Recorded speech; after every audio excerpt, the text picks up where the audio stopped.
మనం అబ్రాడ్‌కి వెళ్లి మాస్టర్స్ చేయాలి. కానీ లోన్ ఫెసిలిటీ ఉందా? లేదా? అని ఒక చిన్న క్వెషన్ ఉంటది. ఉంటది. కానీ సోర్స్ నుంచి లోన్‌కి సంబంధించి ఇచ్చే ఫెసిలిటీస్ ఏంటి? ప్రతి ఒక్క పేరెంట్ స్టూడెంట్ అయినా కూడాను అబ్రాడ్‌కి వెళ్లి మాస్టర్స్ చదువుకొని సెటిల్ అవ్వాలని చెప్పి చాలా మందికి డ్రీమ్ ఉంటది. కానీ వాళ్ళు ఫస్ట్ స్టెప్‌లోనే ఆలోచన చేసేది దేని గురించి అంటే ఫైనాన్షియల్స్. మనము అంత బడ్జెట్ మనం బేర్ చేయగలుగుతామా లేదా? మరొకవేళ చేయగలిగిన తర్వాత కూడా అక్కడ దిగిన తర్వాత కూడా ఆపర్చునిటీస్ ఎలా ఉంటాయి? అండ్ ఇక్కడ ఎడ్యుకేషన్ లోన్ అందించే బ్యాంకులు ఏమేమి ఉన్నాయి? మనం అన్ని బ్యాంకుల చుట్టూ తిరిగి తెలుసుకోవాలని చెప్పంటే కాదు. మీరు ఒకటేసారి వన్ స్టెప్ ఓన్లీ సోర్స్ కి మీరు ఒకసారి ఆఫీస్కి వచ్చారనంటే మన ఆఫీస్ వచ్చేసి సోర్స్ ఫిన్టెక్ అంటే ఇప్పుడు మీరు సోర్స్ ఓవర్సీస్ ఎలా అవుతుందో మాది సోర్స్ ఫిన్టెక్ సంస్థ కూడా ఉంది. ఈ సోర్స్ ఫిన్టెక్ ఏం చేసేదంటే around we have been tied up with మేము around 25+ nationalised banks and NBFCs తోటి అండ్ ఫారెన్ బ్యాంక్స్ తో కూడా టైఅప్ అయి ఉన్నాం మనం సోర్స్ సంస్థ తరఫు నుంచి.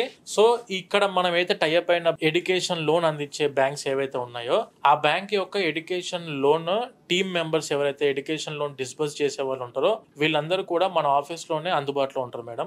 ఒకసారి స్టూడెంట్ ఎడ్యుకేషన్ లోన్ తీసుకుందాం అనుకుంటే 10 బ్యాంకుల చుట్టూ 10 ప్లేసెస్ కి తిరగాల్సిన అవసరం లేకుండా మన ఆఫీస్ లోనే గ్రౌండ్ ఫ్లోర్ లో మేము టైఅప్ అయిన బ్యాంక్ యొక్క employees education loan department employees bank employees official వాళ్ళు మనకు ఆఫీస్ లో అందుబాటులో ఉంటారు. మన ఆఫీస్ లోనే ఒక పేరెంట్ కానీ స్టూడెంట్ కానీ అబ్రాడ్ కి వెళ్ళి మాస్టర్స్ వాళ్ళ అబ్బాయినో వాళ్ళ అమ్మాయినో పంపిద్దామని ఒక పేరెంట్ అనుకుంటే ఫస్ట్ థింగ్ వాళ్ళు ఆలోచన చేసేది ఫైనాన్షియల్స్. దాన్ని మేము ఫస్ట్ స్టెప్ లోనే గ్రౌండ్ ఫ్లోర్ లోనే ఆన్సర్ ఇస్తూ మన ఆఫీస్ లో బ్యాంకుల ఎంప్లాయీస్ ఉంటారు కాబట్టి డైరెక్ట్ గా మీరు ఫేస్ టు ఫేస్ వాళ్ళనే కలవచ్చు. ఎడ్యుకేషన్ లోన్ ప్రొవైడ్ చేసే బ్యాంక్ ఎంప్లాయీస్ తో డైరెక్ట్ గా కలిసి మీకు ఎందులో తక్కువ రేట్ ఆఫ్ ఇంట్రెస్ట్ లో దొరుకుతుంది ఎడ్యుకేషన్ లోన్ మీరు 1-2 సార్లు వెరిఫై చేసుకోవచ్చు. అండ్ నేను మాట్లాడేది వచ్చేసి education loan non collateral property assurance పెట్టకుండా నాన్ కొలెట్రల్ ఎడ్యుకేషన్ లోన్ మేము అందిస్తున్నాం బ్యాంకుల తరఫు నుంచి. మేము టైఅప్ అయిన బ్యాంకుల తరఫు నుంచి మీకు నాన్ కొలెట్రల్ ఎటువంటి ప్రాపర్టీ అష్యూరెన్స్ పెట్టాల్సిన అవసరం లేదు.